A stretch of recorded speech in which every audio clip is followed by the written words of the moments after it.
This has been in the works for a minute. This ought to be a pretty fucking cool show. Yeah, I'm excited about it. Yeah, I'm excited as well. I mean, Of hey, course you're excited, because for once, I get to do all the heavy lifting. what are you talking about? Well, I'm talking about you get to sit on your ass, drink beer, and watch me work for a while. I'm drunk Uber passenger? Why don't you be drunk Uber passenger, grab a seat next to Graham, and you know what? Let's start the show. Born in the land of Bowie, Maryland. Bred to be a fan of fucking Everton. Punch you in the eye and drink your rye. Sam Houston. Sam Houston? Arsenal fans have another Sam. AKA the fucking Gooner Graham. Smells of a lord. Look straight in shorts. Sam Grammy. Sam Graham. Fucking United!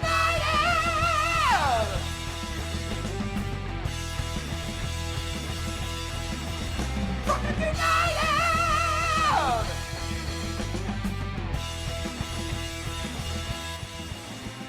Hello and welcome to the DU Football Show, a completely biased recap of Season 1 of 2 of Ted Lasso as told by 3 common American schmucks. I'm tonight's host, Melissa Houston, and across the way from me, my esteemed colleague, Mr. Samuel Graham. How you doing tonight, Sam? Doing very well, thank you very much. How are you? And I got some other jackass who claims to drive the bus. How are you doing? I'm already enjoying We are recording at the U Public House just outside our nation's capital, and you can find us anywhere you like to get your podcast. Please subscribe, review, and make us one of your favorites. Now, should you want to chat with us, there are many ways that you can. Sammy, please tell the good people how they can get in touch. I like being the teacher's pet. Capical. I heard Capical. Damn it, I got a cold. I'm working on this. Season 1, 2. It is at the Football Show on all the social medias. Now you got me Football ship, see? I just get to sit back and That's talk all right. shit. That's Go, all right. Go ahead, silly 1 and silly 2. Do your fucking thing. I'm just going to sit here and giggle. Graham and I are fine because, like the DU Football Show ship, we've got friendship. How we can find That's right. out about us, Graham? At DU Football Show on all the social medias and dufootballshow@gmail.com to get in touch via email. Or you could produce a guest like I did tonight. Welcome our good friend and Charm City Gooner, Simon, to the show. Hello. How are you doing tonight? I'm doing great.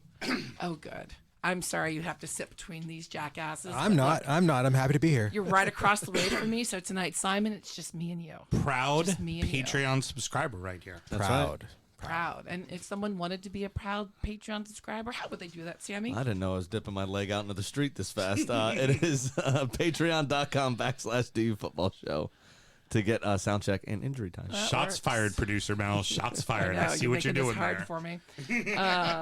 Now, I don't, but these two work in the wine and spirit industry and both have a deep, passionate love for all things distilled spirits.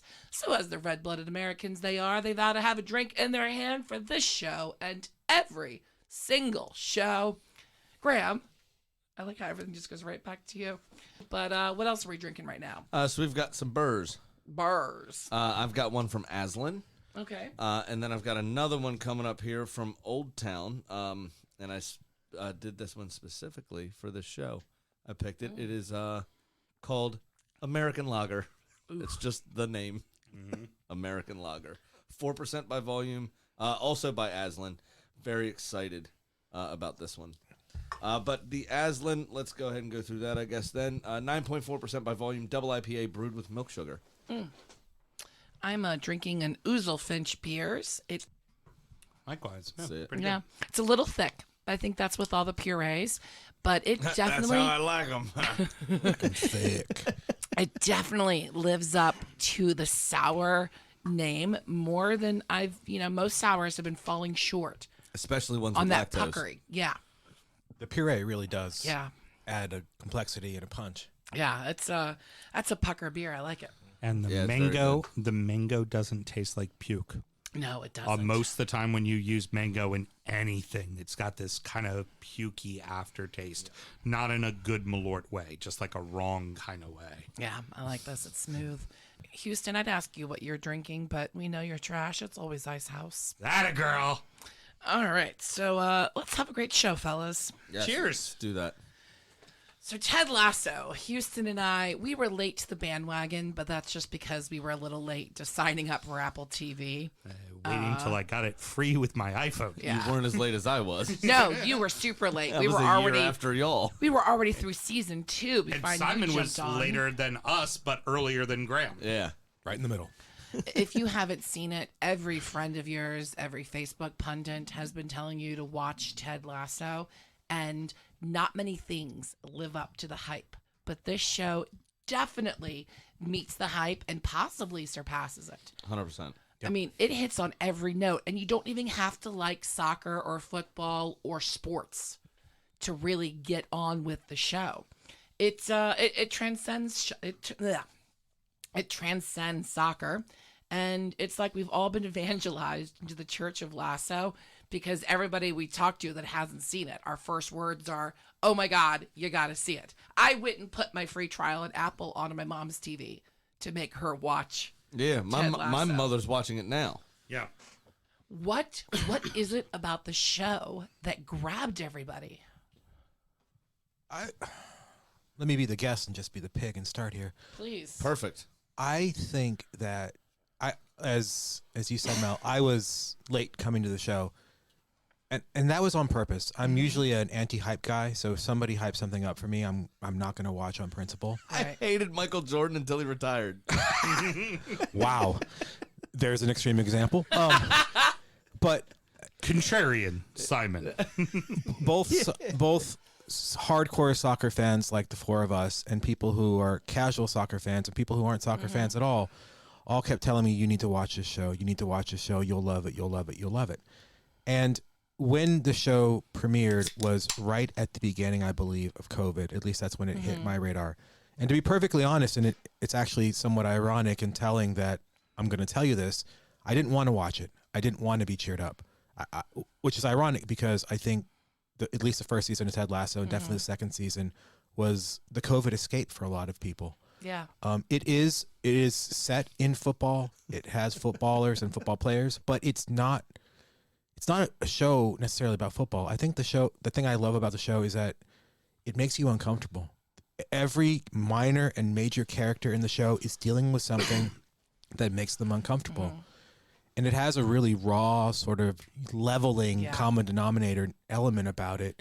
And it's done so tastefully well. Were you affected by the commercial that it was based off of? Because that's for me. I was like, oh, this is going to be like the caveman. Geico Caveman that they tried to show. make. And this is going to be terrible. It's going to be slapsticky. How are they going to take this gimmick and stretch it out over a season? I was expecting Three's Company type shit. I was very impressed with that it was Sudeikis. Sudeikis seems to have a lot to do with it, Yeah. to the point where didn't he move to London during all Yeah, of he this? lives there during filming. Yeah, and just he seems, if there is one, to be a somewhat in tune and responsible entertainer, if that makes sense. If that exists, I think he's probably the closest to it behind Keanu Reeves. If that makes sense to you, Yeah. I don't know that that's a... Absolutely. It does. So I think where you're concerned Right. with that, I think he was the one that kept it from being that. Yeah. Yeah. Absolutely. I was terrified that it was going to be those commercials, and I love both of those fucking commercials. Oh, they were hysterical. Come on, Gary. Yeah. That's not hysterical. What type of pants are those? 3/4? To make them in men's sizes? They're very I'm going to quotable. coach Leicester City. It's Leicester. How the hell is that Leicester? But I loved those commercials. for 2 to 3 minutes during the Super Bowl, fucking hysterical. Right. For a half hour, Howard. for a half hour, 19 times, fuck that. Yeah. You know what I mean? And credit those commercials. Those were the first and second years of the Premier League being with NBC Sports. I absolutely credit those commercials at bringing in a casual fan. Yeah. They were funny. They were entertaining. They made fun of themselves while doing it. And you had a decent actor with good comedy chops. He was obviously a big guy on SNL at that time. Just recently, moving on from SNL, I think that helped bring a casual fan to go, fuck it, I got nothing to do on a Saturday morning, right? Like it doesn't interfere with any of my other sports. Do you So think I thought it the helped. show has increased American soccer fans? Oh, Because that was the goal of the 100%. commercial. Absolutely. I mean, go ahead, I'm Sam. sorry. What I was gonna chime in with at the beginning with your first question, Mel, and this kind of ties into this one as well, is the soccer piece of it. Yes, it's important to the story, but you could have everything else happen without the soccer, and it still makes a good story. It's a standalone show on its own, yeah. The football is just kind of a conduit in which all of these things are happening. So there's enough of it that the fans are involved. Right. They see these people now as human beings, and soccer is an interesting game and a complex game, and then so it does drag people into it that may have never imagined that before. I don't think all they think of is Neymar diving, Right. you know, and can't stand it. I think in this country and in other countries, and I understand that it's become very popular in England and in Ireland and in other European countries that They probably wanted to hate it. They but wanted it's to hate just- You can't hate this. And here's why. Because I don't think you can do a show like this with as many characters, with as many storylines, with as many compelling story arcs in another sport. Because soccer is universal. Yeah. You have on this show It's the you world's have game, yeah. you have 2 American coaches, you have several Brits, you have a guy from Nigeria, you have a Mexican, Dutchman. a Dutchman, The Dutchman love being Jan. exceptionally Dutch. You have a Mexican guy. Daddy Rojas, that's Carly's favorite yeah. character. Daddy Rojas. It doesn't to throw all of this in the. I would even say that soccer is not just the conduit. Soccer is the meal that is made by all these ingredients. You couldn't do that with another sport. You couldn't center it around something else and have all these people have a reason to be in the same room, in the same complex together. So to answer your first question, I think that Apple TV was crazy like a fox. They knew, for the reasons that Big Sam laid out, that people would be interested in it because of those commercials. But they also knew, like Sam Graham said, that you couldn't do a season on that you had to give it heart, you had to give it depth, you had to give it real story and compelling characters. And from the very beginning, every time, it's like, if you don't have kids, you won't get this, but there's a Disney cartoon on Disney called Bluey. It's about an Australian dog. Yes. Oh, my mother We love hates it. Yeah. My niece loves it. My mother hates it. Every time, every episode of Bluey, it catches the parents right in the nuts. Yep. And you look over and your wife's crying and you're crying. You're like, why the fuck are we crying about a cartoon? Ted Lasso does that every time. It's sort of raw, unfiltered stuff that we can all relate to. Each character has, spoiler alerts, we won't give them out, but you can relate to all of this. And you don't have to be a footballer. You don't have to be a millionaire. You don't have to be an expat in another country to get what it's like to miss someone. It's still wholesome. It is, but it tackles really heavy shit, and it does so in a really unflinching manner. Exceptionally heavy shit. One might say that Will Smith might need to take a page out of that. Now, how realistic does it get on reflecting the sport? So, having watched Sunderland Till I Die as the only other reference point for behind-the-scenes shenanigans, I think it's not terribly far off. Right. But obviously some things are stylized for comedic effect. Right. Now, Sunderland was a fucking basket case and hysterical. Yeah. But that we know is a real-life story. Right. This, the whole premise of Rebecca essentially getting the club in the divorce from her husband and then wanting to run it into the ground just to piss him off is, pretty much like Sunderland. Well, that's that also is what's the American baseball movie? Major League. Mm-hmm. That was my Because first. she wants inkling. to move the team out of Cleveland. Yeah, that was my first inkling. Is that Rebecca was a copy of that trope, and I was pleasantly surprised when they got away from that quickly. They discuss the competitions and they discuss the schedule in a way that makes sense without really diving into it hard, but you understand it. In the lingo. And the play, they're smart. They know what their budget is. They know they're limited in that. They give you as very little on the field as they need to, and they don't show you much, and they don't need to show you much. Really, at the end of the day, let's face it, in that instance, the story isn't the players on the pitch playing footy. it's the coaches on the sideline coaching the game. Yeah. Well, And but so the that other little piece bit of of that scenes is- with them is what you kind of need. What The they do put the money in the capital into football scenes where they need to. Yeah. The 'Cause whole the bit other about thing is But like, it doesn't need to be laid up. It doesn't need to be no, laid in. absolutely with it. not. But they always cut to one, like when Jamie Tart was dealing with some shit, when Danny Rojas killed that dog. When they did those things, they showed the effect that it had on the player on the field in like within 2 or 3 scenes.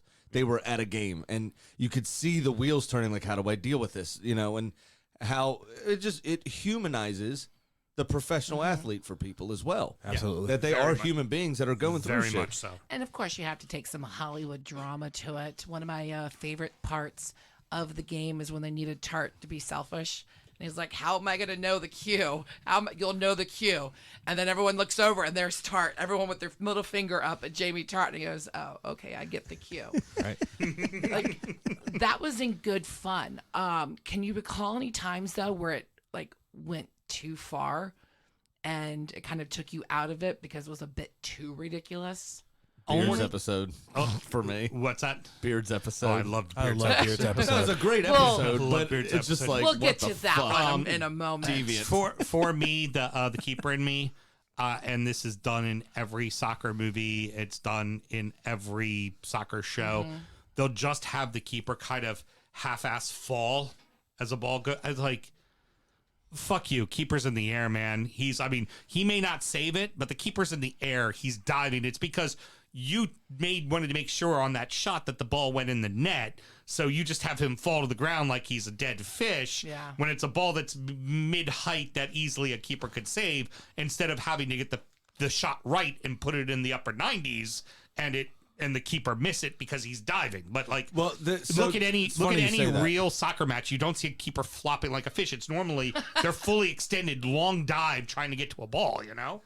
So it's funny you say that because I thought like think of back to movies like Goal and some of the other soccer movies. It was a terrible one with Gerard Butler down in Dallas, playing for keeps. Yes. You think of the movies like that, and the football in those movies is fucking atrocious Oh God. because they're not using professional players. They're using people like us and then superimposing it into a game. And The it's football was horrific. terrible in Victory, and they used professional Oh footballers. gosh. And it's horrendous, right? There's a brilliant way that they shot this where the football doesn't look as atrocious because it's not on screen all the fucking time for no reason. It's only what's necessary, which helps. So it's funny you notice the goalkeeper situation because I thought with the on-field players, with the outfield players, Pretty good. that Pretty well done. that it wasn't bad. It was one of the better depictions of football that I've seen. You will not be able to unnotice it now. Every time you watch anything that's a soccer related movie, football related movie, you will notice the keeper just falls to the ground Oh, like a yeah, dead yeah. fish. And you're like, But Danny Rojas, no, unless of course you're Sly Stallone in Victory, and he can't just knock the penalty kick away. He had to have it actually written in that he jumped up in the air, caught the ball in the upper 90s, and brought it down on a That's dive. interesting. Because he's Sly. Fuck all of you. It just occurred to me the goalie isn't a big character in the show. No. at all. I was just like, wait, who is the goalie? I'm like, Yeah. isn't it just some dude? No, it's a tall black guy. He's a French dude. I Oh, think. it's a French Yeah, he's dude. French. Yeah. It It's a was his, Frenchman. wasn't it his birthday in one episode, wasn't it? I believe so, yes. Yeah. All right. But so Danny Rojas though, and I found Carly Googled this, was actually like a reserve team player for Cruz Azul Oh, very cool. or somebody. Yep. Was it Cruz Azul? One of the MX teams. One of the big ones. Yeah, I don't remember. And So he he actually was a professional footballer. and he actually had to make his story is really interesting, and it adds to the credibility of the show. I think. Same with the guy who played Jamie Tart. Plays Jamie Tart. I Yes, believe he's he a played some. professional. Did you know that 40-yard shot that he hit in the show was him actually hitting that shot? yeah. No shit. Yeah, there's Nice video of on. it. There's video of it. It's fucking amazing. It's fucking laser 40-yard Yeah. tracer. They went through training. I mean, they Right. went through training and got in shape for the show. So, Yeah. but Rojas, the character, the guy who plays Danny Rojas, had hit a crossroads. Like Graham said, he was a reserve for one of the big Mexican teams, and he had either got injured or he got released, and he needed to decide what he was going to do with his life, and he decided that he was going to act.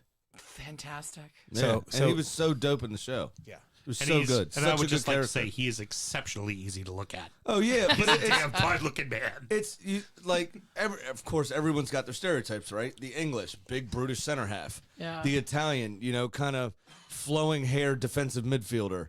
The French, pretty boy striker. This is exactly how you would imagine a Mexican footballer being abroad. Football In- yeah, just happy as fuck. Lived on a beach his whole life. Play soccer all the time. It's like Mexicans and Brazilians. That's how you think they act. Yeah. And the Brazilians though do it a lot drunker than the Mexicans do. And they fall down more. The scene for me that was it was too far is when they did the American football lineup. Yeah, that to me. Yeah, that was a bit fucking Yeah. ridiculous. I was like, all right, guys. off the free kick. With him. But if that's about the worst, I mean, there was a couple spots where they definitely went a little too far. But if But- that's the worst of it, it's not that bad. But it works because you can do it once, Yeah. and the whole point was they'll never see it coming. I hope not. No, the other team will never see Oh, it coming, the play. right? Yeah. Oh, I thought meant the scene. No. We'll never Well, see it that again. that too. Yeah. But it's only a card you can only play once. Yeah. Yeah, there's not much. It seemed like legs an in obvious that. card they had to play. Definitely not something I expect Jesse March to be doing with Leeds. No. And he did Absolutely comment not. that he doesn't think Ted Lasso is helping him at all. That it's actually reinforcing the stereotype against American coaches. It didn't help. He came in and lost his first 2 games. Wow. That too. He was instantly asked about Ted Lasso, which does beg the question: It's rude.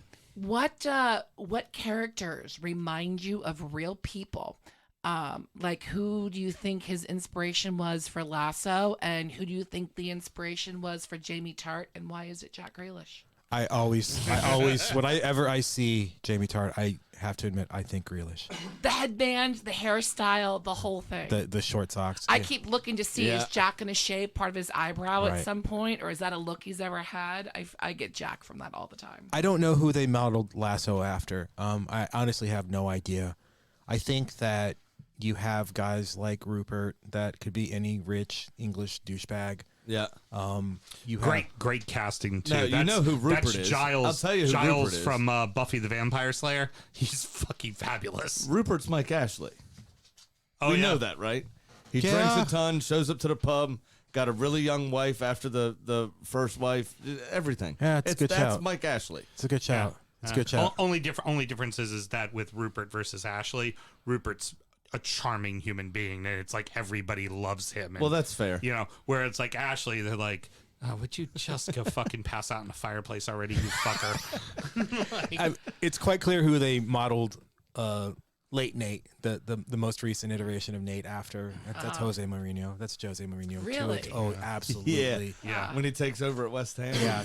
I mean, All down right. down to the white hair. I mean, The salt and pepper, yeah, for sure. Ted, I get a few things, and some of these are gonna sound negative in connotation, but I think it creates the character because Sudeikis then takes it and gives it deeper layers than this. This is your freshman or JV football coach in the Midwest. Very peppy, very come on boys, we're gonna do this. You know, little bit of a hard ass, but always want to give you the life lesson. Little bit of youth pastor to him as well. That like, All right. you know, that kind of like, can see I'm going that. to teach you good morals. I'm going to be a good, but I'm going to be your buddy too, kind of thing. Yeah. And it's like, again, it's not to say that that's negative, but that's also to kind of add to the comedic feel of this guy's a joke. What the fuck is he doing here? Well, but then you add But- into that too those witty little one-liners right after something happens. Like when Rebecca was saying, "I'm going to Elton John's house for the holiday, party or whatever," and he goes, "Well, hold me closer, Tiny Dancer, Prancer, and Vixen." yeah. Like just the wholesome kind of witty, stupid shit at the end. Is Jason Sudeikis? Yeah, 100%. So the last thing I wanted to say about as far as character goes, it's a little bit of that guy at the office that's oh shucks that everybody gives a hard time to and bust balls, like kind of like Parks and Rec, the one guy who you come to find out like his wife is Christy Brinkley by the end of it, that kind of Right. thing, like Yeah. that it's he's a lot smarter than he lets on. He just tells the dad jokes and the nice fun kind of things because fuck it, we're at work and this sucks and somebody should be nice. So and Columbo. that's kind of that Columbo little, of soccer. that Yeah. little combination of those three things is I think where the inspiration kind of comes.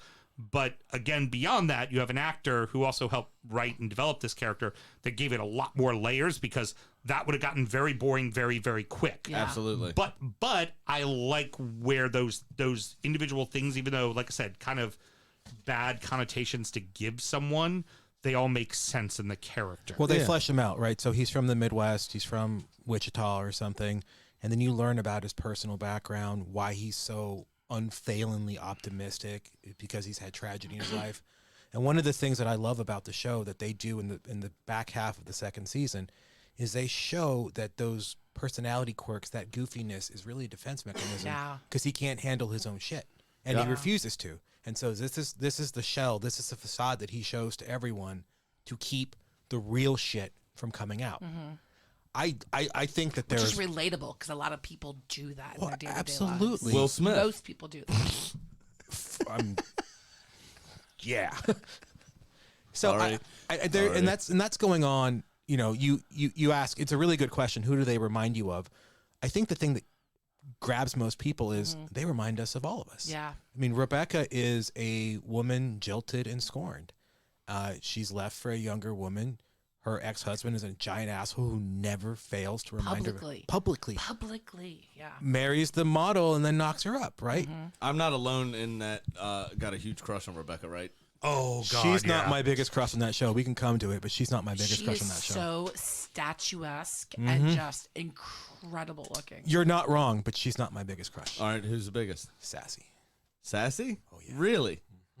I kind of like Sassy too, to be honest with you. Yeah. That's Sassy? that's Rebecca's Sassy's friend. a troublemaker. Let me find out Simon likes a troublemaker. Well, Simon's a lot like me then.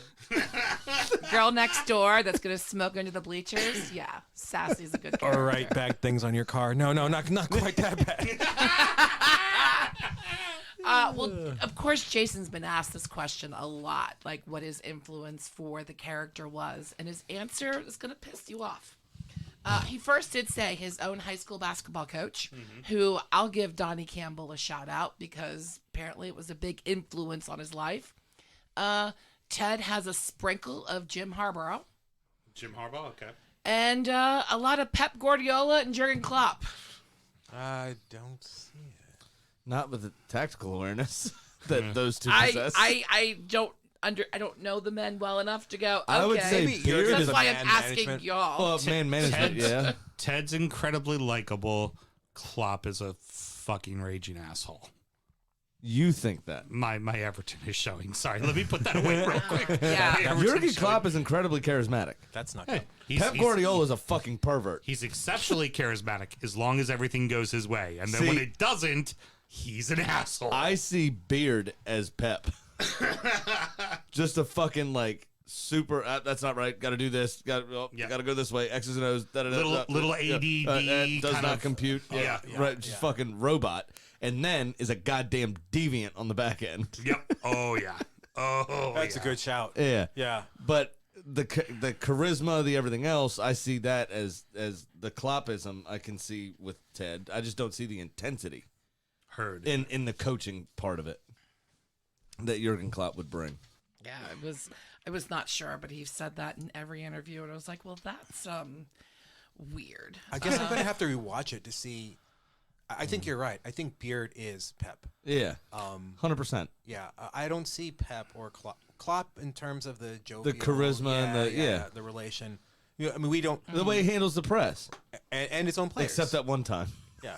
All right, if my Everton's going to show, I just got to make your Gunner show real quick, your stupid Gooner. By the way, Sudeikis supports Spurs. Have fun with that one. Do you know why he supports Tottenham? Earworm for you. It's a very simple thing. When they were doing the commercial, he went around to every single Premier League team, and Spurs is the only one that said yes. Yeah, they need something Well, over there. And They so of needed course a he's going win. to become a Spurs fan. They're They the only needed a ones, win. But Beard is a Gooner. they're the only ones that told him yes. Brendan Hunt is a Gooner. Well, Brendan Hunt came into it being a fan like beforehand. Tottenham also said yes to All or Nothing from Amazon Prime. So, So did we. So well, yeah, but that was after them, so it doesn't count as much. See, if Everton had said yes, it'd be a whole different story, Houston. So let's talk about Ted and Beard and their relationship. The pilot was definitely a pilot when you go back and watch it in context with the entire season. And the first time we meet Ted and Beard together, it's how do these characters win us over? Because they're both a bit ridiculous and a bit over the top. And I think back to when they were in the airplane fighting over seats, and it read very much like Step Brothers, the way Will Ferrell and Thomas Riley. Thomas Riley interacted, and they Thomas C. Riley. John C. C. Riley is important. John C. Riley. C. Riley. John C. Fuck it. See, we get it all correct eventually. We figure it all out. It takes a People on village the to internet remember right now a are name. screaming, going, "How do you not fucking know his name?" Wreck-It Ralph, how could you get that wrong? But they definitely had to pull the throttle back on that, because if it had been that kind of saccharine, goofy, we wouldn't have bought into it. But it just settles into that relationship. Do you know what I think it is? And I've actually thought about this. And Please. It takes the full 2 seasons. We know that Ted's dad committed suicide and that he was an only child. I think that Beard is the big brother / father figure that he never had. Nice. I really be. do. I can see that. And not... Especially with the quick quips and the kind of the I'm gonna bust your balls and correct you at the same time, but in a nice way that you get kind of thing. You never get the feeling, and We don't have a backstory on the two of them. we don't. But you can tell Beard knows that he's struggling. Beard knows that he's having a hard time, and he's always there with a cup of coffee or with a beer, right? He's there for him in his lowest moments, but he's not heavy-handed about it. And then Beard takes in stride the fact that that Ted kind of always looks out for him, or thinks he's looking out for him, with like his relationship problems, because everything that happens to Beard kind of superficial, right? It's not the biggest, oh, you and the girlfriend broke up. Well, Ted's like, I can handle that, you know? I'm gonna be your buddy for this one. You can kind of tell that Beard handles pretty the good real Ted. heady shit. So And Ted kind of handles the superficial shit with the two of them. All right. So I kind of view the relationship a little differently. I kind of view it more like us, Okay. where they almost complete each other. This does sound terrible.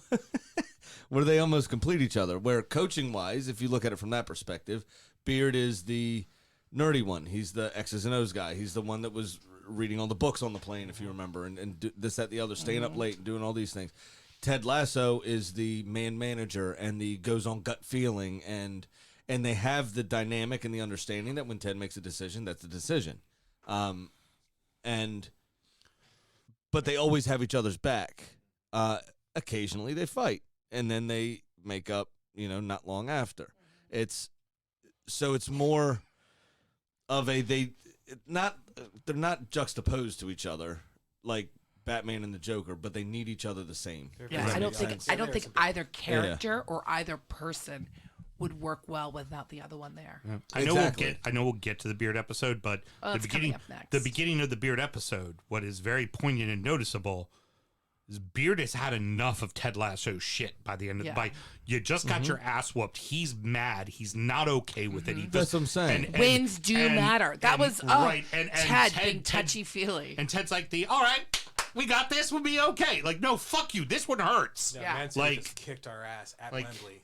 Yeah. I just got embarrassed. I fell over a wall. I feel like a fucking asshole right now. But that's what I said. They need each other because Beard doesn't have the giddy optimism.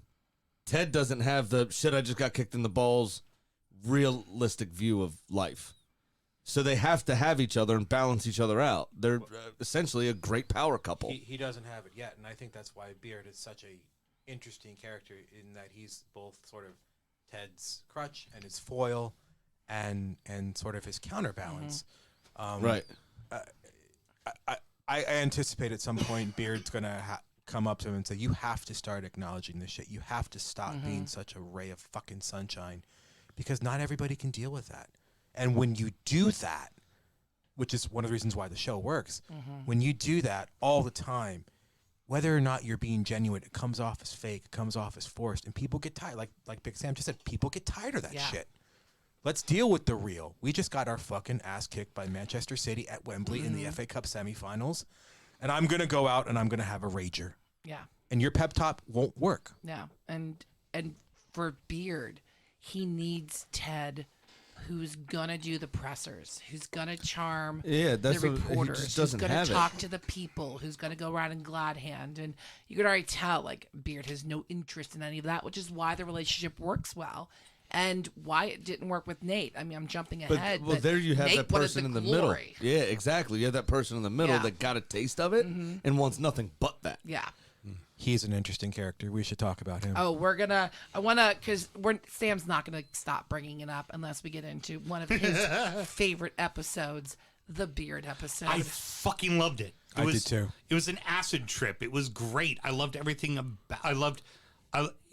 Like you said, I'm going to go out and fucking rage. I feel so horrible. Right, my girls left me. My team just lost. I fucking made an ass of myself on national TV by falling over a wall. I feel like a fucking asshole. I feel like a fucking asshole, and nothing you are going to say is going to make me feel any better.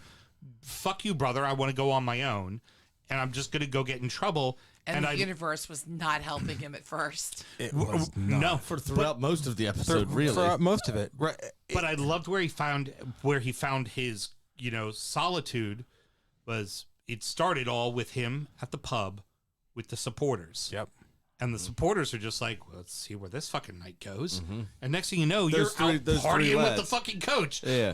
One of the coaches you've been mad-mouthing forever, but you he got us into a fucking exclusive club, and we're all drinking. Well, shit, we're even- drinking beers and shooting pool with guys from Cambridge and lying like we went there. Like, it's fucking great. That even speaks to, maybe I'm reading way too much into it, but that is like making fun of football Twitter. Yeah. Oh yeah, Because those three idiots it's football Twitter. bad-mouthing them the entire time, screaming at the pub at the television to nobody that can hear them. And then the second they get in front of him, oh, mate, can we come along? It's like, you know what I mean? So it's just like, fuck you. Get your little online, your little behind your TV screen, big dick out and just be a normal human being. Fuck you. I love You those know? three. They're the Greek chorus in this show. Baz, Jeremy, and Paul. They're the best. Good shout, Greek chorus. I love that. I know. I don't think that there's an episode of Ted Lasso that has so divided people. Everybody loved the Christmas episode.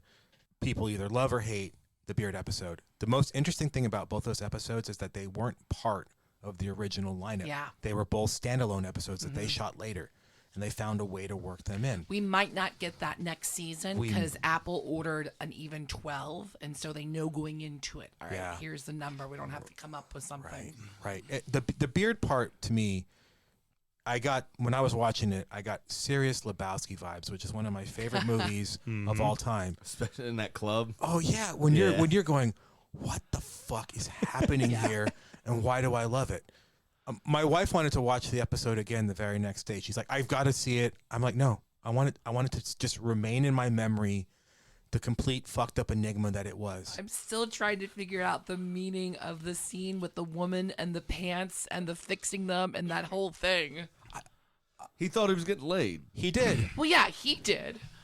but I mean, it's Why does this woman collect pants? I have to know this now. it's From former almost lovers, the showrunners having a laugh. Like Yeah. everybody's taking us so seriously. We're at the top of our game. Let's throw this in here and just fucking throw people for a loop because Yeah. we can. and where they placed it, you just ended on a heavy fucking note. Yeah. You needed a palate cleanse. You needed a just, okay, let's just have a little fun for a week. Yeah, but I also think that let's just have some spoke fun. to people as well. How many times have you picked up some random stranger in a bar, gone back to theirs, and it's been a fucking weird experience? Absolutely. Yeah. There's that aspect of it also, where you're just trying to rage, have fun, get your dick wet, and then it's like, this lady collects toenails. Like, it's like, what the fuck? Wow. Or you I go did back, not have enough one night stands. Yeah, or me you go neither. back Wow, to a dude. dude's house and they've got, bras duct taped to the wall, that kind of just weird shit. Well, that's also not just- really okay. we have all experienced in our night and in our lives, not to this extreme, but one of my late father, a movie that he always loved was Trains, Planes, and Automobiles, because he said it wasn't to the extent of that, but I traveled a lot of my life, and all of that in some way or another happened to me. And in that moment, that Beard episode that night we've all had nights where we thought all we were going to do was be at the local pub. And the next thing we know, we're at a nightclub. And then we're at somebody's house party.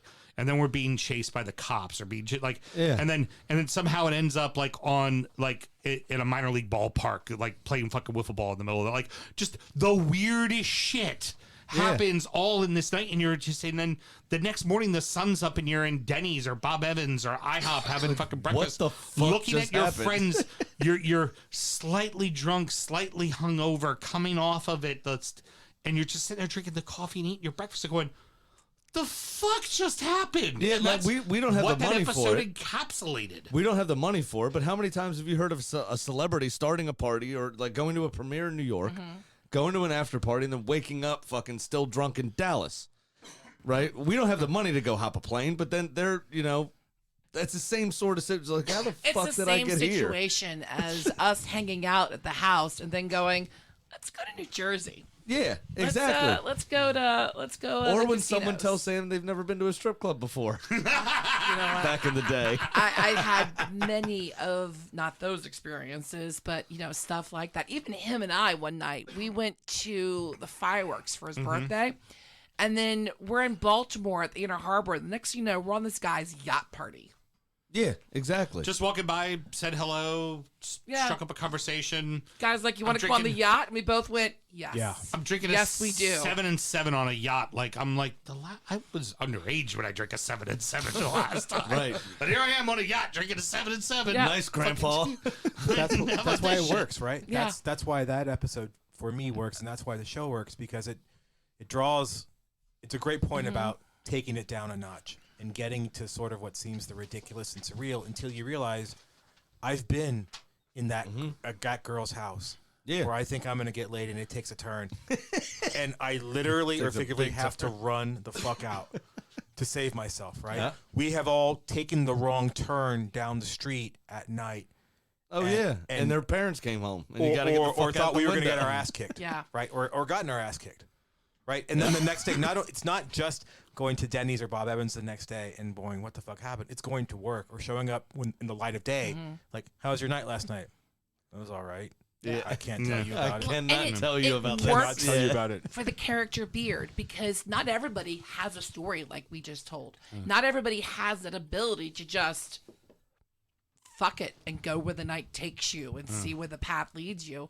Other people like play it safe, and so that's why it was good to That's right. explore. But it also that. helped. It helped Beard specifically Oh, was because the that's his type of character. was the one that had that moment Yeah. because he doesn't have a ton of backstory. He's quiet. He's the nerd. Mysterious. He's the nerdy one. Does that make right? it credible? I think it makes it more Oh, credible. 100%. It's like, we don't know anything about this guy, and this is what he does with his evening? Again, back to the beginning of that episode. Like I could totally He's imagine furious. Beard going to like BronyCon. Yeah. You know what I'm saying? Like that's something he's into. You know what I mean? He's- And we don't know that about any of our friends, but I guarantee you a couple of them are there. He's You know mean. what I'm He's mean. we gotta he's play the guessing angry, game when we're done to he's figure out pissed who that off. would be. He's so frustrated with everything that's happened. He has this crazy fucking night, and the next day he just shows up with the coffee, and it's back to being fucking Beard again. It's back to normal. It was. He let the top blow. Yeah, He let was it out the furious, system. Yeah. and then, in somewhere in all of that, there was happiness because he finds his girl, and him and his girl reconnect, and They and dance in the back of that church. right with hula hoops and angels and all kinds of shit. Again, weird episode. Felt like the limelight in New York City back in the 90s. But that had that overall. I mean, it was a beautiful story arc, and for the people who said, I mean, I get this is gonna come off mean, but I'm unapologetic about saying it. It's all right. For the people who didn't get it, you haven't lived it. Yeah. Oh yeah. 100%. You haven't lived that But then night. you also haven't left Not the to country. that extreme, but you haven't lived that night. How many- And I how know many times- most of us in this room have lived that night. The first time I left the country, you always go fuck nuts in the new country. Oh, fuck And yeah. you feel like a lot of Beard's experience and the way he talks and the way he talks about things are from books, not from experience, really. Yeah. Right? Now, he possesses the ability, as you say, to just let the night flow and see where it takes you, but he hasn't done it. So when he's in this new city, and if his top finally blows, as Sam said, I've not done that in London, but I would close. I fell asleep on a fountain in Italy talking to you on the phone. Carly you had to did. yell at me from a bathroom window. That Which, sounds which, which funny. fountain? Yeah, it's just because I just went walking around. Which fountain? Where were you? We were in Rome, and we were Piazza That might be Navona? the best he knows. we were in central Rome. Piazza Navona. Were you near the not ca- the big fountain? No. It was- Were you near Campo de Fiore? Yes, it was near our hotel. Yeah, I know exactly. It was two alleys that came to our hotel. The little squares, like a coffee shop, like a little bakery, and then it had the fountain, the small fountain in the middle. And our hotel, you walked up a flight of stairs, and then there was 9 guest rooms, and that was it. Okay. And we had the corner, and so I fell asleep I called Houston at like 2 a.m. It was 6 hours different, so it was like 8 o'clock here or something. Yeah. And so I called him. I was fucking blasted, and I had a 22-ounce Peroni. And I was leaning against the fountain on the phone, and I just fucking fell asleep. And then I heard him yelling when Carly woke me up from the bathroom window. She had opened and started yelling at me. In Italian or English? English. Oh, it would have been cooler in Italian. But she was doing this. Cosa fai? Cosa fai? Wake it the fuck up. One of the things that plays in Ted's character is his divorce. And of course, we see that more in Rebecca's character, who is quite the opposite, but just, I feel like the show is wanting to ship Ted and Rebecca, or that's the road that we put a lead down. Although I don't find a lot of romance or any romance in their relationship. And I'm grateful for that. Her character is so surprising because they introduce her as the bitter ex-wife. And it's like the lady from Major League, right down to the tall blonde. Yeah, just the bitchiness. It's a the trope. classic bitch. Yeah, it's a trope. And they set us up with that to then just completely reverse it and make her into quite the dynamic character. Well, but that's how you have a character arc, right? Yeah. You start off with maybe that quote-unquote stereotype of something, and then you watch that person develop over time. Yeah. And it's every single character really in the show, minus the goalkeeper, who the only character arc was blowing out some birthday candles, had that arc to them. Happy-go-lucky Danny Rojas killed the dog and went to a very dark place. You had, Sam with his, I'm a footballer and this is great and this, that, the other. And then he, obviously fell for Rebecca, which I'm sure we're coming on to. In the crisis of But conscience with Nigeria. The crisis of conscience with his Dubai dad Air, and OPEC, the oil thing. And then Sam Richardson's character was fabulous, by the way, and he played it perfectly as the new leader of Nigeria, trying to woo him to come back to the African country. businessman. Yeah, he That- was I- fabulous. But that episode in particular, that was one of the funniest moments of the entire 2 seasons for me, when he went ham on that mannequin. Yeah. And he was like choking it, and then Fake took a shit on it. It was just like all the frustration of trying to. The memes of that are incredible. From me to that. Well, he It's wasn't. so He wasn't fucking funny. Nigerian. Wasn't he Ghanaian? He's like fucking piece of Nigerian shit. That Oh shit. yeah. He Yeah. might have was been it, yeah. Ghanaian. Yeah. Fun fact, I was looking on Cameo to see if there's anybody from Ted Lasso that is doing anything. I could get May for $125. Okay. But if I wanted Sam Richardson to do an intro for the DU football show, it would have cost $1,400. Fuck off. I thought that was worth it. I'm like, $1,400? That's not bad. That's insane. Get May. $1,400. The guy that plays the Frenchman in season 2, I could have gotten him for like $75. Oh wow. But I don't remember the character because I have to describe it as the guy who plays the Frenchman in season 2, so that's not a very good get. But yeah, so I thought they did a brilliant job setting up all of those characters Yeah. in a very stereotypical way. So you had a very clear picture of who they were, and then every single one of them, bit by bit, in every episode, just grew that little bit more, and you learned that little bit more about them. Like, and you wanted to, oh fuck, what's gonna happen next week? Well, I want to see where this guy goes. I want to coming see the from choices he's gonna make. The female perspective, it was refreshing to see a powerful woman still struggling with insecurities and coming to her own. And then you meet her friend Sassy, and Sassy hooks up with Ted Lasso, and then the typical trope would be for that to cause issues with Rebecca. Love and of that. That didn't course cause it it. doesn't. They didn't of course, even There's- talk about it. There's no jealousy between any of the women. And I love that so much because that's how we really are. But there was a touch of it with Kaylee and Rebecca. Not really.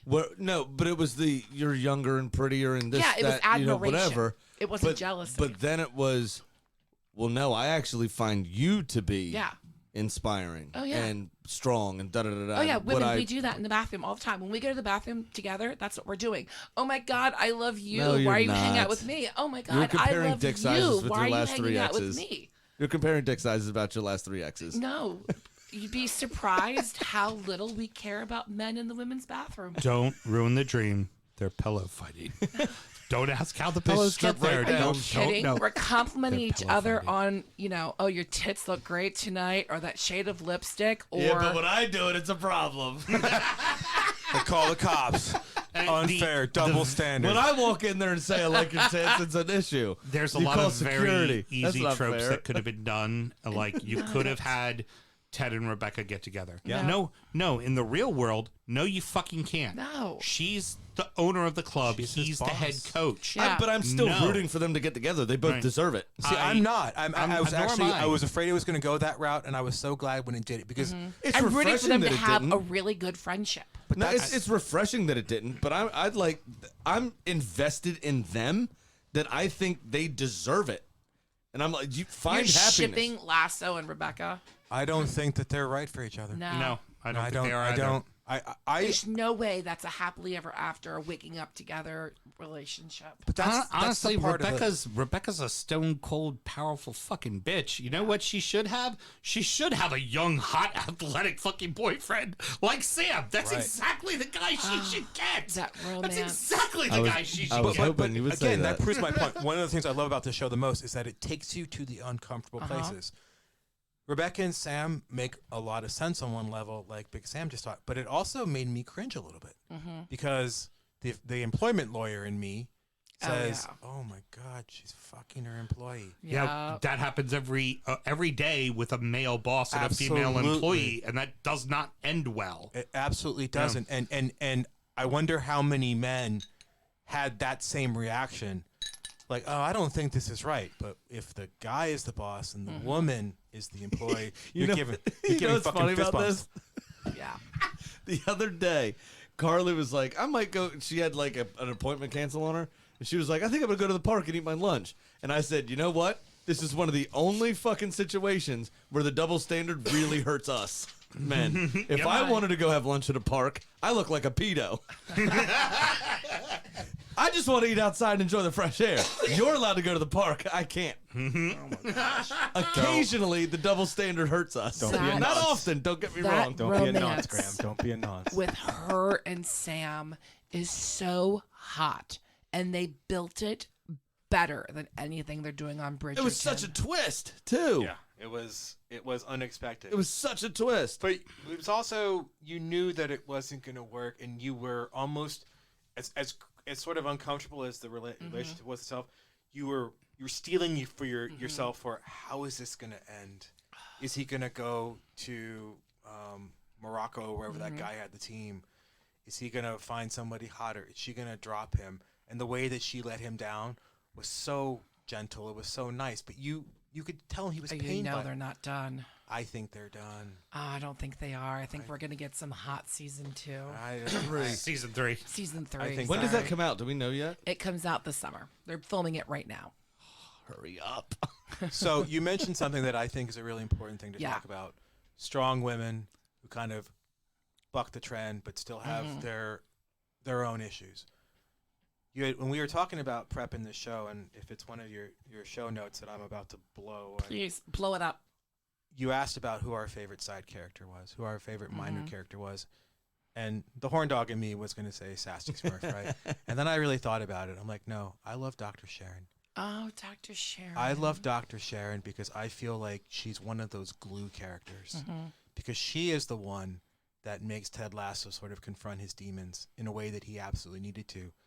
But she had, kind of like him, he puts on this brave face and I'm happy-go-lucky and everything is fucking sunshine and roses. I'm going to just ignore the fact that my marriage failed. The fact that the part that got me, that made me cry the most, shocker, is the interactions that he has with his son. Yeah.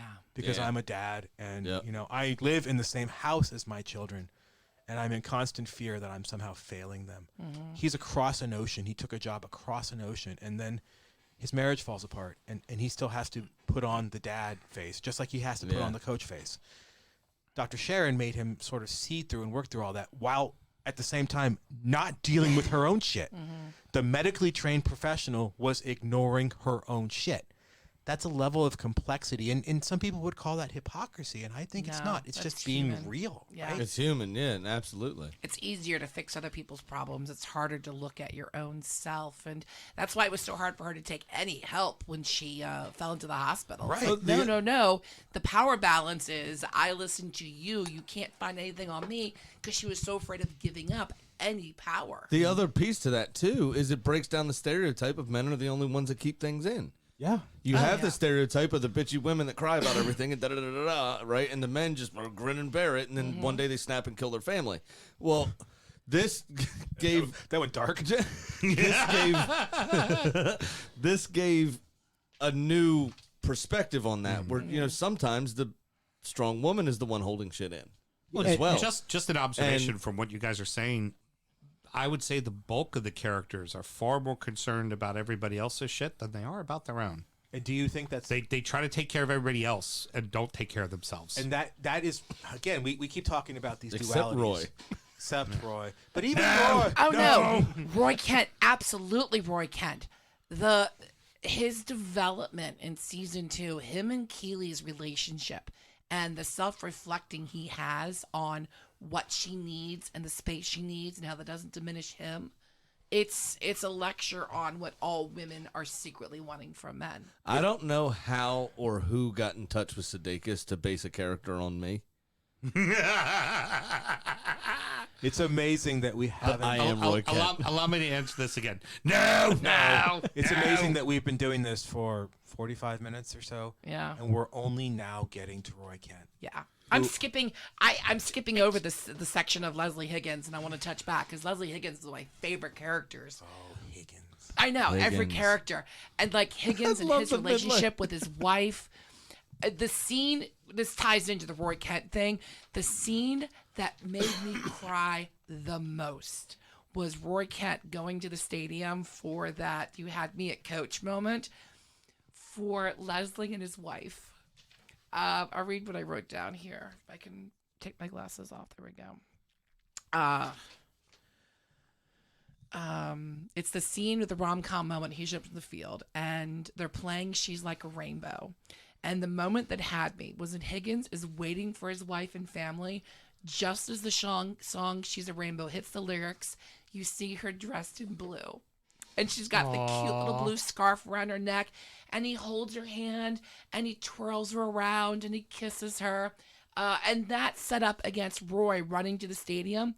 It's just showing genuine relationships and love. And Higgins is the best character on the entire show. We keep talking about glue. Higgins is the glue. He really is. And there's something that to be said for Higgins that is also eminently relatable. Rupert was an absolute cunt to Higgins. Yeah. And he was a whipping boy. And he didn't know how to be anywhere else. It's funny that we talk about acknowledging your demons. It's sort of the darker side of this, but we haven't talked yet about what it's like to be empowered. Yeah. What it's like to be surrounded by people who empower you. And this is football or work or relationships or whatever. Lasso encouraged Rebecca to empower Higgins. Lasso empowers Nate.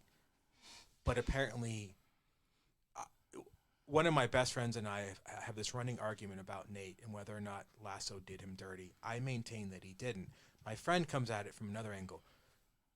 Nate has been shit on his entire life. He has all these great ideas, but nobody's giving him the time of day because he's the kit man, right? Yeah. Go wash my jockey. Go wash my socks. Fuck off with your formations. And and Lasso listens to him, and he's like, well, you're talking to me?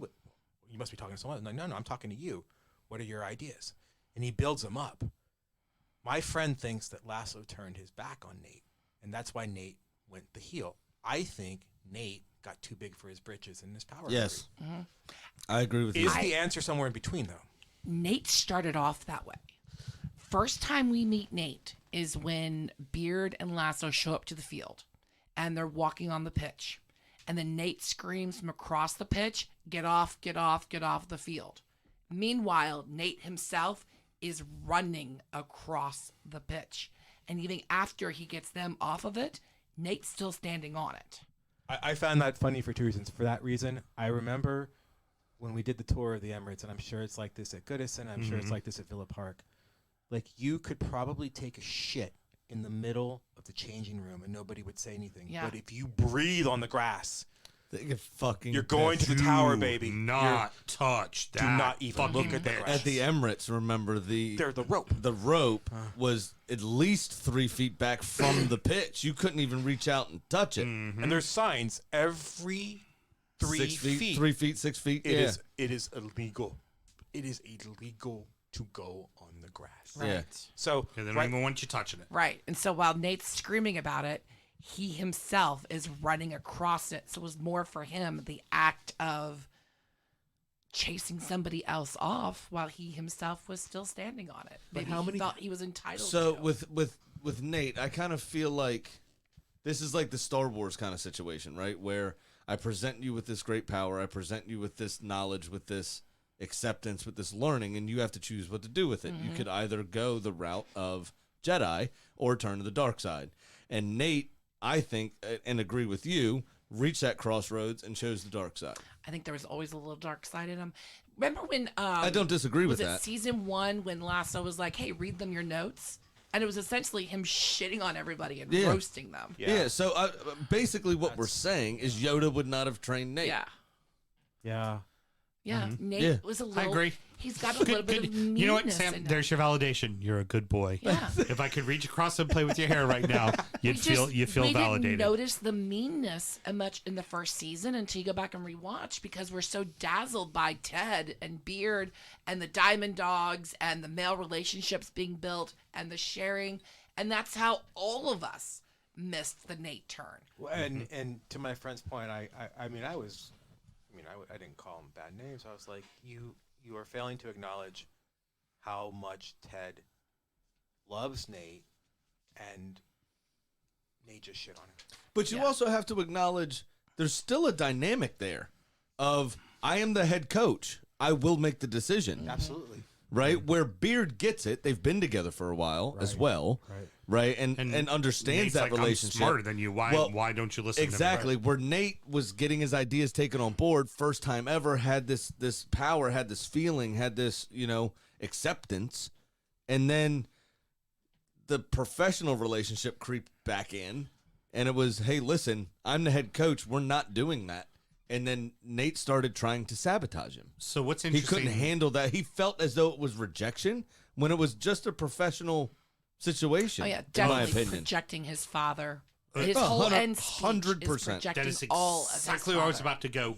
Yeah. Of all the characters in season 3 that I'm most interested to see where the story arc goes, it's Nate because Same here. because he has on one hand the traditional Indian father that tells you you're not good enough because you're not a doctor and what the fuck and be more of a man, but I'm going to emasculate you all the time so you can't be a fucking man.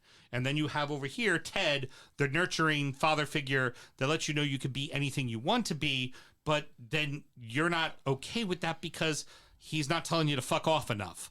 And it's like he's not happy with either one. Well, And it's he's a not total healthy- identity crisis, isn't and it? it's ultimately he's not happy with himself. Yeah, that's And why that's why I want to see Well, where that's he why goes. he has to spit at the mirror to go talk to anybody. Yeah. The Remember bullying. that bit, right? Where he was in the changing room and he was like, I need to stand up for myself. And the way he figured out how to do it was spitting on himself. Yeah. Yeah, and he gets mean. Like the way Colin bullied him in season 1 wasn't as it was more friendly ribbing. It's It was the kid it guy. was Fuck with the kid whereas guy. when we get to poor season kid 2 guy. and the power dynamic is switched, the way Nate is bullying Colin, it's just mean and mean spirited, and the way he treats the kit replacement. Like, who do you think you are? You're shit because I was shit, and it's Well, like that's one of the. But isn't that so? Sam raised something really into Big Sam about stereotypes are bad. Yeah. as we'll acknowledge, but they exist for a reason. And the sort of overbearing Indian father it definitely has a role. But Nate is also English, and a lot of English. Graham and I were That talking about identity crisis. Yeah, Right. absolutely. You have to be treated like shit because I was treated like shit. That happens in this country too, right? Think about any profession where people are talking about moving the ball and progressing the way Yep. we do things here, and you have the old hardcores are like, no, you have to.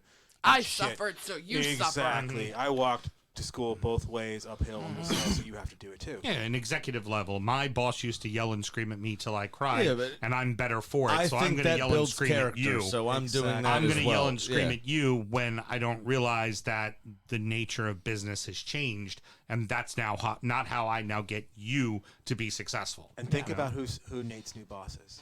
The biggest twat of them all. Yeah.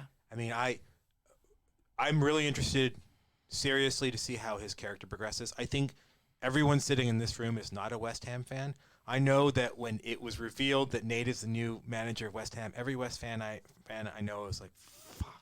Yeah, I wondered how Now West Ham everyone's fans going to would take hate it. us. Can I quickly say the one and first, if this does not happen, I'm going to be pissed. The first comedic relief of season 3 needs to be Nate losing a game and getting hit in the head with a dildo as he walks off the field. Please let this Might be happening. I understand. With the they're dildo taking- brothers in charge, that has to be the thing. Dildo Daves. They are doing a bit of a time jump, apparently, from season. I don't know how big of a time jump, but there is supposed to be a little bit of a time jump going into the next season. Okay. Hoping that he has success. I hope he has won something, is in Europe, doing like I actually hope I that can't wait Nate's to star is rising. I think that would make for a better story. I don't and then know. so then the end of season 3 gets hit in the head with a dildo as he gets sacked on his there last might, game. there might not be a redemption arc. Could be. It could just be him coming into himself and finally realizing he's a nasty man. Full Mourinho. Yeah. So the other piece to that is the other thing is with being Indian and English is we have a lot of that in this country with Mexican Americans, with African Americans, and like whose parents are from Africa and then they're born here, where they have an intrinsic identity crisis as to which culture they are, Yeah. right, and how to be raised in that culture. Caribbean, how did- Caribbean English and Indian English have that. That's a struggle that is How very do you- similar to Right. African American and Hispanic American in this Here. country. Very much there. Absolutely. Yeah, like how are you English? Some agree that you are, some don't. Except the English don't think you're English because you don't look English, right? Right. Are you so which we colonized you. You're less than me kind of attitude. So the struggle that they deal with is really tough. I saw a meme the other day that said say something positive about the British. It was on like an Australian like Twitter feed, and it said you guys created more Independence Day celebrations than any other country in the world. Nice. That's quite funny. Not wrong. It's nice. Not wrong. It's very wrong. good. But what I'm saying is you have that at play also in terms of his awkwardness and his self-worth in the show. I mean, some people get jazzed up, I guess, by kind of smacking themselves in the face, in the mirror, look, oh, I'm going to go get him or whatever. It's visceral. To He spit on your spit own on image. himself. I think that imagery is important, and how he views himself, how his father speaks to him, and yet he's British, and this American guy is building him up so much, and I don't know how to handle that, and I'm also British and awkward, but at the same time I'm Indian and I'm a piece of shit because my dad said so, and then so the jazzing yourself up by spitting on yourself, that imagery is, I think, indicative of that identity crisis in particular. I don't even know who I am. I don't know my worth. And another thought too is I'm not confident at all, but when I am confident, I come off like a dick. Right. When I do finally get the reservation for the table, I'm an asshole when I do it, as opposed to just being confident. When I do decide to finally kiss the girl, I'm a dick about it. I'm not. And a creeper. Yeah. So his dichotomy. I of don't think there's how gonna be he a redemption. Just doesn't. I don't think there will be either. Yeah, I don't expect a redemption for him. A theme that pops up a lot in this series is fathers. Brendan Hunt said, quote, "From the earliest days of the writer room, we didn't just want to know what our characters were like. We always wanted to know why they were like that." And father and child relationship, you see that in Nate, Jamie Tart, Ted, Rebecca, even Phoebe, and potentially Ted's son. It seems to touch everywhere in the series. Don't forget Sam. Oh, Yeah. Sam too. Thank you. And so, what is the show saying about fathers? That they have a huge outsized impact on people. They have a massive role. Yeah. And mothers to that respect. Rebecca has sort of a come to Jesus moment with her mom, where she has viewed her mom in one light and not a good one for many, many years.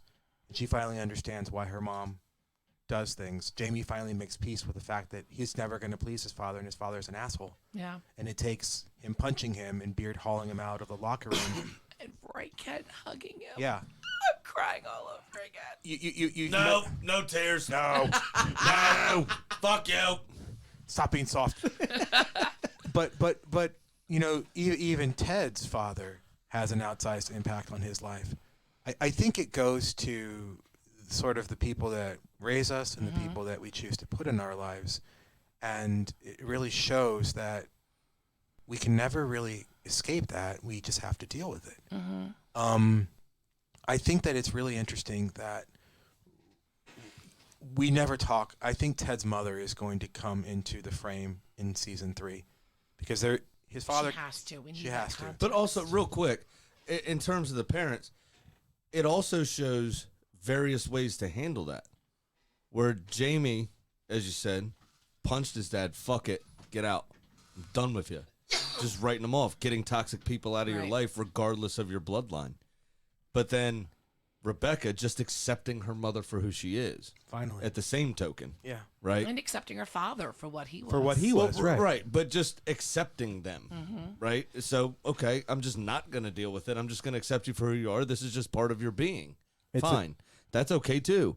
But there's multiple ways to deal with that, and no one way is correct, while at the same time, all of them being correct. Also, the same thing there too is when we look at like, how's that prick deserve to be a father, Rupert? Like, Rebecca deserves to be a mom. Rupert's reproducing. Like, Rebecca deserves to be a mom, and then Rupert goes and gets the model and gets her pregnant, and suddenly he's grounded. Yeah. Suddenly he's Yeah. into fatherhood. Like fuck you. You don't deserve to be a dad, asshole. It's I think And the way something- Rebecca treats Stinky's daughter, what's her name? Oh, yeah. I don't remember. as her own. What's her name? Your Nora. girlfriend. Mora. Nora. Nora. Yes. Nora. Her mother's your girlfriend. What's Yeah. her name? I think it's Sassy. Nora. Is Yes, it Stinky? it's Nora. Yeah, it's Nora. Okay. Yeah. Sorry, he you. needed a woman to what's say the it for gir- him to what's the believe it. girl- Proud to Girlfriend's take credit name. for that. Sassy. Sassy and Stinky. Yeah. Yeah, that's right. I just think that it's intentional. It's by design. The show runners know you can steel yourself for this character development, and they're going to get you somewhere instinctual, somewhere almost primitive, and they're going to catch you and they're going to hit you right in the nuts. And being a parent and being a child is one Yep. of those spots. 100%. But it also makes the show eminently relatable. Yeah. Eminently relatable, and it was also important when this show was taking place in all of our lives. I watched it in COVID, and I needed a breath of fresh air. I need something to make me laugh. Normally you don't sign up for something in a really traumatic time in your own life and in the world that's going to make you sad. It's going to make you cry, but you accept that that's going to happen because it also gives you something. And I hope that season 3 of the show can do that. It's going to be hard to replicate. I bought right in on Tiger King because I wanted to see something that was a worse train wreck than my life.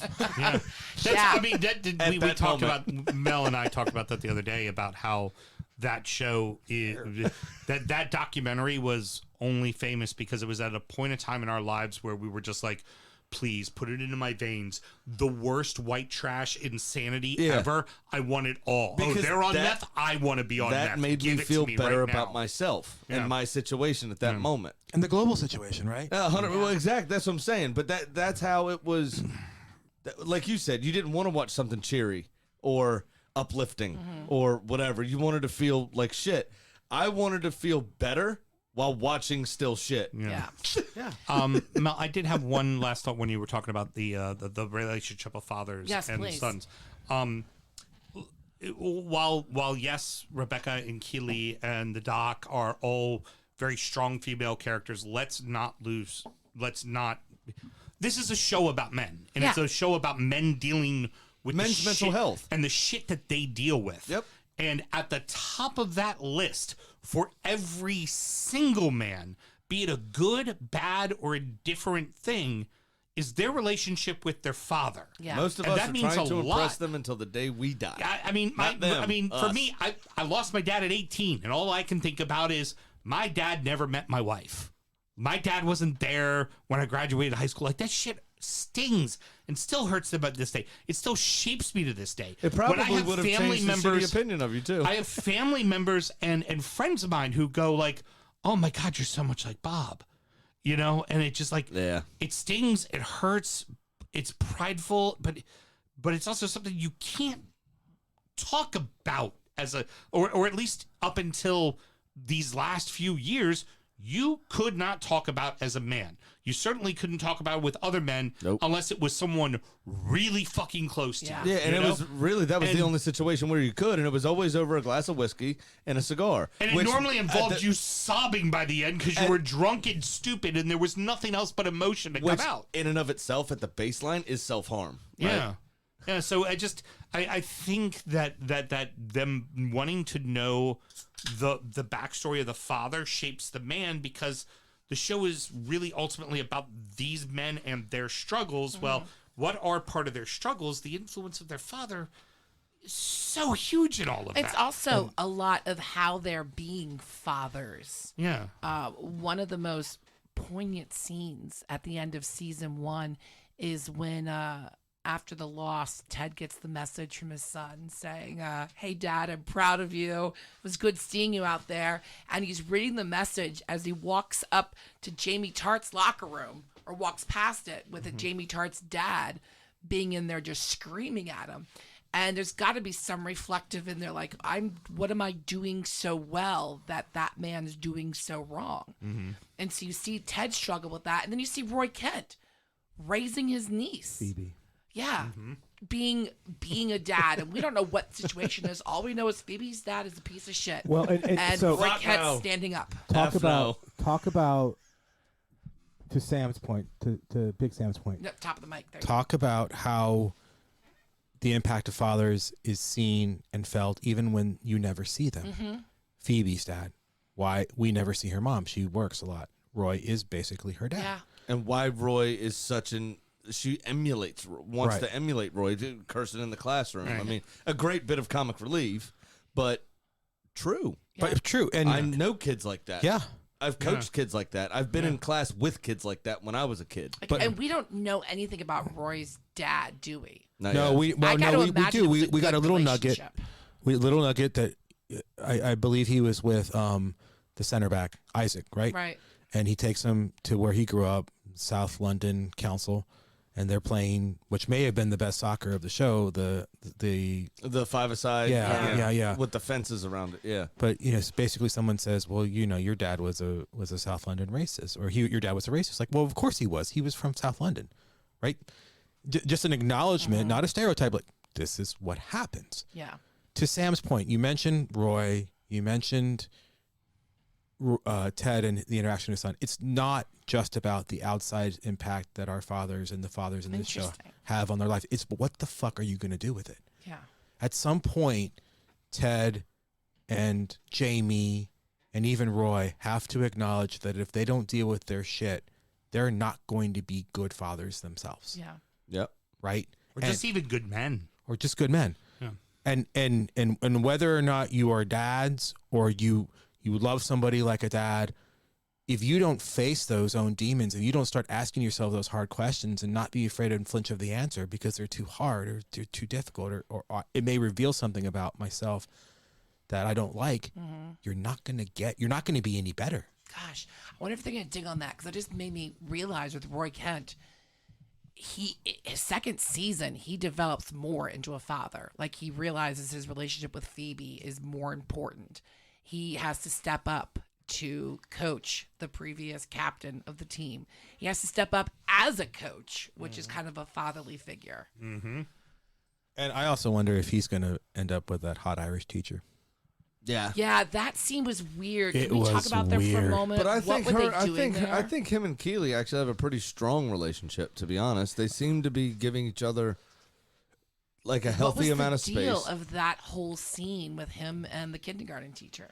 I think it was more speaking to Phoebe emulating him than him and the teacher. I don't know. I There think was some weird energy that came from that scene. I think that there was something about that scene Yeah. where he, for the first time, really thought about where him and Keely were and whether or not he wanted to be there. Yeah. And he could have answered that question in the affirmative, but there was some. They did a really good job of Yeah. creating that tension. It Well, was, there were- do but I there- want to was be the that- front page of all these magazines with the Power Woman, or do I want to slow down and have a family? But was he? So was that? Do you think that wasn't just playing up the fact that he was a professional footballer up until very recently, and now the new assistant coach of a professional football club? I don't know. That she was a bit more, for lack of a better term, kind of not starstruck, but I guess Enamored. enamored, flirty Are you starstruck. kidding me? Yeah. The teacher was giving him fuck me eyes, and they were straight up But flirting. that's what I'm hardcore. saying. That's what I'm saying. Is that just he's a footballer? No, I don't think so. No. I Could think just I be think that he's a damn fine-looking man. Yeah, I mean, Like obviously, me. It's all that- of that, but there was something Further based deeper on me. it. No. no. I think it was about him coming in and having genuine love for his niece. Be like, oh shit, she painted what? Yeah. She said She what? said what? Yeah, Yeah. she said what? And She goes, "Where do you think you got where that he got it from?" And she was Fuck asking no. a rhetorical question, right? I didn't actually think that she was starstruck at all. I thought she was meeting him on a level, and I hate to say it because everybody loves them, that maybe Keely and him don't meet, Yeah. It could be. right? Because if you think She about was it, also famous as well. it in her number own one, I don't see And Keely Keely and might be him going. last I time. think Keely's going on a trajectory up that Uh-huh. he's not, yeah. and that I don't I think it she's will going always on necessarily with work. her consumed by work with her new Yeah. business and all that kind of stuff. Mm-hmm. Remember, he was trying to take her to Mallorca, wasn't it? Yeah. Yeah. And she said she couldn't go She because she couldn't. had her like grand opening for her office or whatever. Right. He had the tickets in hand. He said, Yeah. "You can work from the You can work the from villa Mallorca, for 6 yeah. weeks," and she's like, "I can't do I it." predict season 2, Keely and Jamie Tart are going to get back together. Season and that's 3. Going to be, season 3. Why do I keep saying that? Let's just I keep- predict season 3, him and Keely are going to get back together, and we're going to see more on Keely and Jamie Tart. Yeah, Could be. yeah. Hate Right. to see it, but Well, I mean, it would be consistent with them keeping Yeah. us on our toes. and I'm very curious how Roy in his emotional development handles being broken up with. How many? But just a dumb question for the crew here. How many situational comedy sitcoms in this world do you look at and go, in the next season, I expect it to go dark. I don't expect it to be all happy. I wouldn't be surprised if, Jamie and Keely broke up. I wouldn't be surprised if it goes horrifically wrong for Nate. Like, it's a very interesting thing to think, because in most situational comedies, there may be some adversity, but even by the end of the episode, it works itself out. Yeah, but I think that's the brilliance of this show, that there's going to be some sad notes to this, but it doesn't make the story sad. It just makes the story real. Here's what I would say, Sam. I've seen people who think about this way too much, probably, compare seasons 1, 2, and 3 of Ted Lasso, and I do believe that the third season Yeah, will be they the last said they season. have it. They There's keep saying that this there's is the always last a one. possibility they can imagine the story past season 3, so they are teasing that, but in their minds, this is a 3-act play. For the purposes of my example, let's assume that it is a 3-act play. I've seen people compare season 1 season 2 and season 3 to the original Star Wars trilogy, and maybe season 2 was Empire Strikes Back, and season 3 will be the Return of the Jedi, where everything wraps up, but it's not quite clean, right? Yeah. Yeah. Not perfect. Not perfect. Not perfect. Not perfect. But that would fit in with the show, and that's life. Exactly right. Exactly right. Sometimes life just goes that way. Right? Yeah, it's not perfect. I don't anticipate that it's going to go dark. I do anticipate that all these moments that we love about it just hitting you right in the feels, they're gonna come hot and heavy. And I think we'll all be okay with it too. I think Brendan we need it. Hunt teased that we should expect more origin stories in season 3, including deeper dives into the backstories of Rebecca and Rupert, and that we'll have I already talked about the time jump. Yeah. Right. So that's weird. Do a time jump just to go in the past beyond where season 1 was.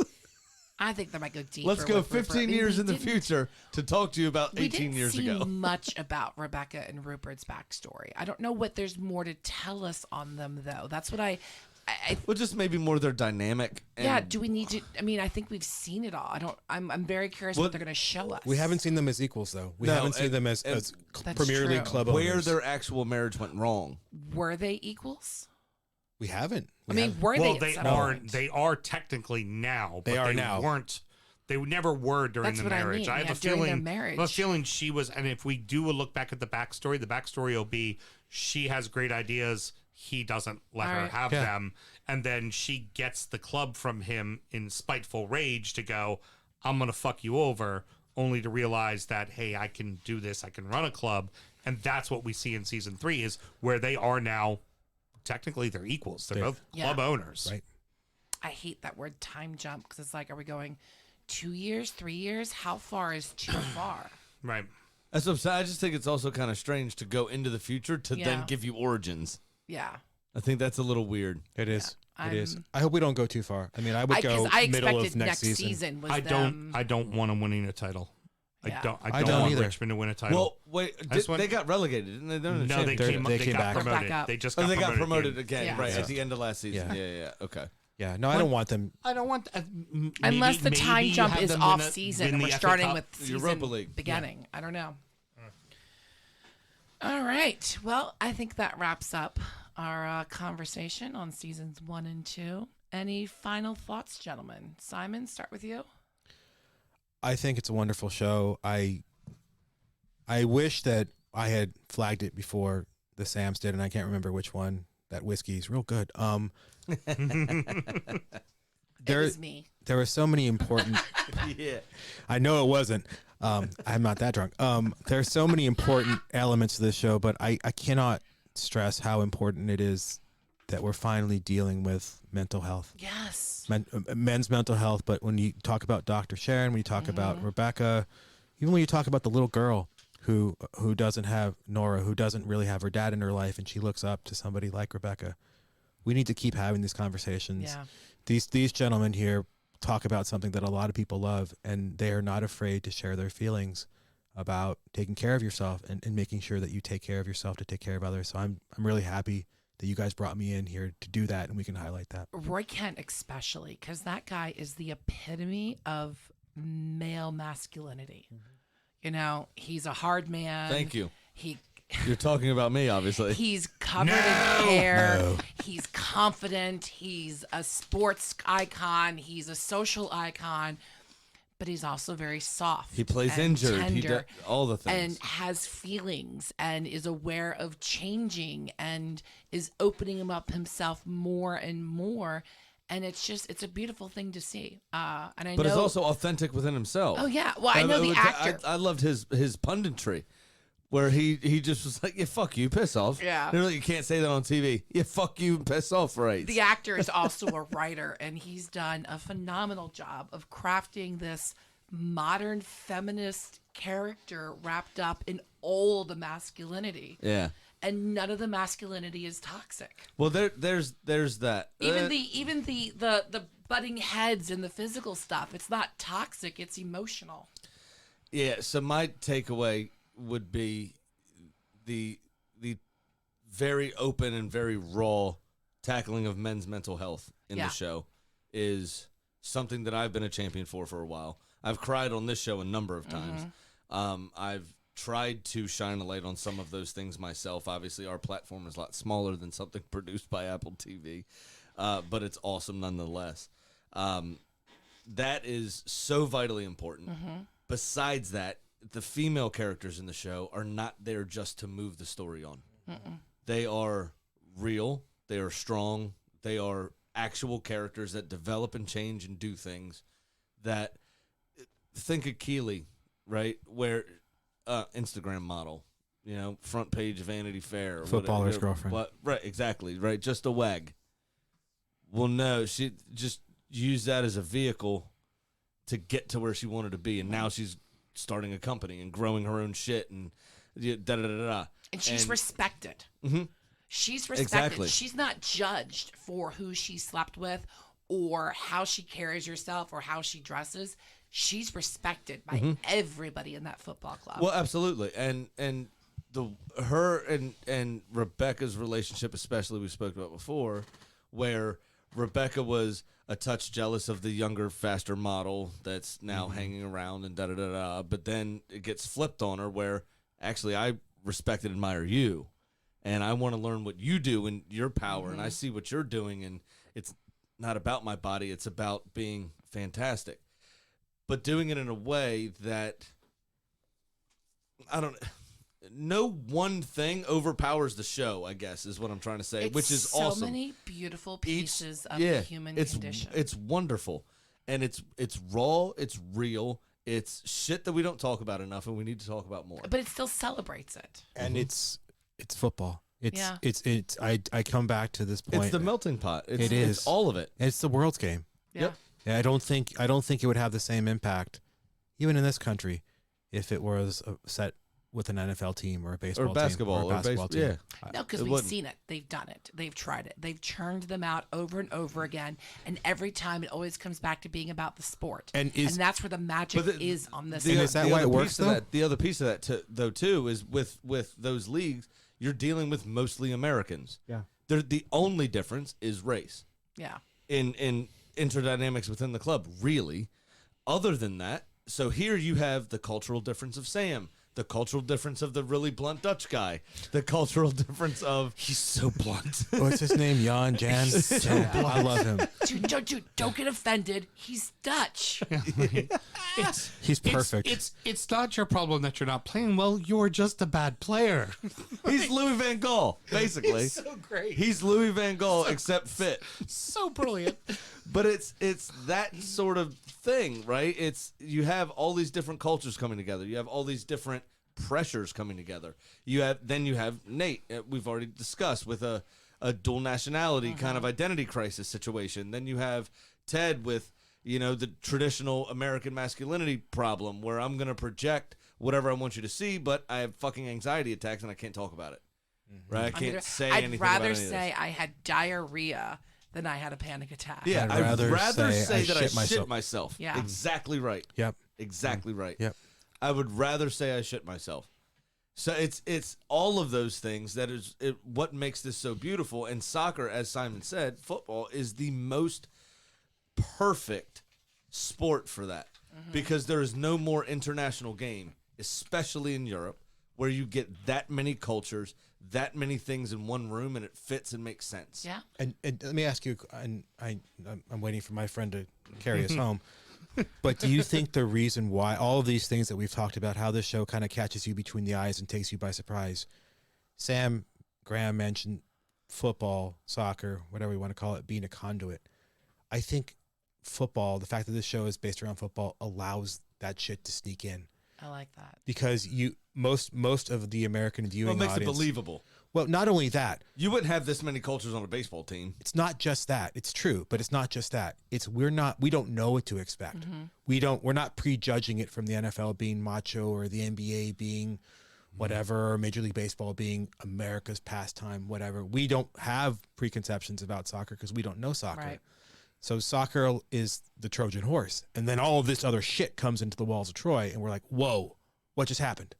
What just happened? You're right. It's already not saddled with the stereotypical masculine sports image that we carry with it. We don't bring that baggage into it. And But it's all while about at the same making- time, some of those characters possess those traits Yeah. to set them up. Absolutely. It's all about, I keep coming back to this, it's all about the uncomfortable. And that's why Yes. I like this show. It's I fuck- really it's like how you brilliant. phrase that. That's exactly, I feel that. It's brilliant. All right, Houston, any final great thoughts from you? We have a society, and this applies to That's a big Costanza. television, movies, in all walks of life, where there's now a checklist, and you have to hit that checklist, right? Right. This person, this trope, this style, this all needs to be done, and it comes off very forced. Yeah. And we see that in a lot of what movies are, and there's a reason why, like, and COVID has its own effect to it, but there's a reason why Hollywood and movie is failing right now. People want the escape, and they don't want to be preached to. And what's happening in this show, it checks all the boxes. It does it all. It doesn't force it on you. And you don't even realize that it's been laid down in front of you. And it asks a lot of questions about a lot of things that you would not normally be willing to answer, because you would go, that guy looks different than me. But wait, what if that was a man and not a woman? All the bullshit that we say right now from the left and the right and on Twitter and all that crap, this show somehow very subtly slips the jab. None of us fucking notice. We go on, and it's a brilliantly written show that checks all the marks. And then it makes you think. And it makes you think in a way that we are so used to right now, putting our hands up and being defensive about.